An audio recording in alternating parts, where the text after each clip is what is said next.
What's going on, everybody? It's ETAPRIME back here again. This is going to be kind of a short video, but I did want to get this out of the way because recently I got my hands on a new 6000 series Ryzen APU. It's a mobile variant with the new integrated RDNA2 graphics. It's actually known as the 680M. We've got 12 CUs up to 2400 megahertz. And in this video, I want to show you how well it runs Forza Horizon 5 at 4K. So the laptop I have here is the G14. It's an expensive laptop. It does have a dedicated GPU, but I've totally disabled it. It was the only unit that I could buy at the time with the 6000 series APU and these new integrated graphics. So from the settings here, you can see that we're at 4K. I do have the rendering resolution set to performance, and we're at low settings. Remember, these are integrated graphics, but to see this running at 4K on an iGPU over 60 FPS is absolutely amazing. These little APUs are definitely going to be a game changer for mini PCs as soon as we start seeing them come to the market. The way I have it set up right now is at 75 watts, and in the last video I created just showing off some 1080p performance from this new iGPU, we were at 35, and it's great for 1080p gaming. Keeps those thermals down, battery life's pretty decent, but I had a lot of people ask me to go ahead and max this thing out and see what it could really do.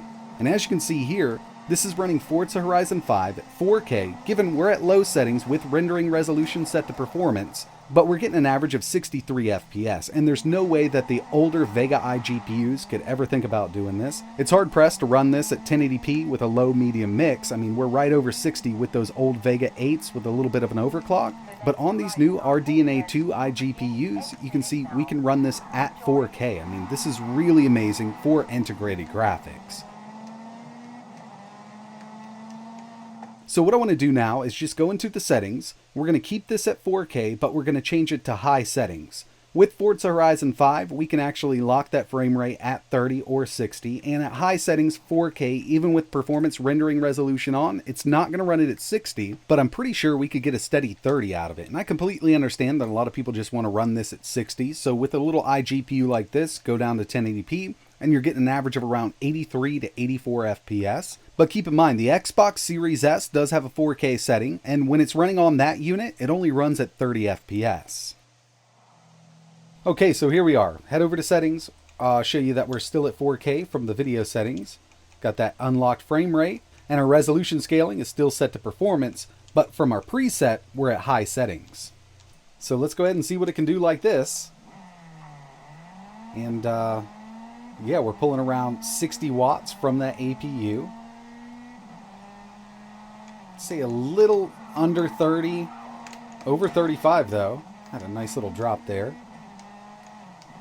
So yeah, I knew it wasn't going to do 60 4K high settings, but we are over 30, and even with that little drop we just saw, it only went to 30. So if we did lock it at 30 FPS from the settings, we could play this at a constant 30.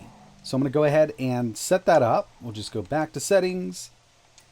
And from video, we're going to go to balanced instead of performance.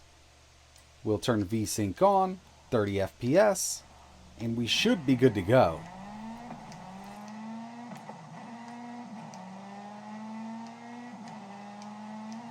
I know it's not going to come across, as good as it looks to the naked eye. I'm filming the screen here, then it's uploaded to YouTube, but it really does look very, very good. Now, I would rather be playing at 60, and I wouldn't mind dropping this down to 1080p, but to see these new iGPUs doing 4K with a new AAA game like this is really, really awesome. So yeah, I can't wait until the desktop variant of these new RDNA2 GPUs come out, or we see some mini PCs powered by one of these chips. We're going to get some really powerful mini PCs. Last thing, before we get out of here, I know I'm going to have some people asking about it, so I figured I'd go ahead and test at 1440p. Balance scaling, and we're at medium settings. It's not bad at all. So we do get some dips under 60, but again, we're still at balanced. If we went down to performance, we could get a constant 60 at 1440p on an iGPU.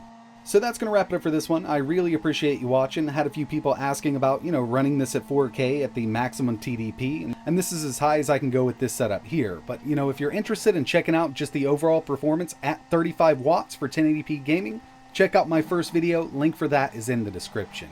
If you want to see anything else running on this new RDNA2 APU, just let me know in the comments below. Like always, thanks for watching.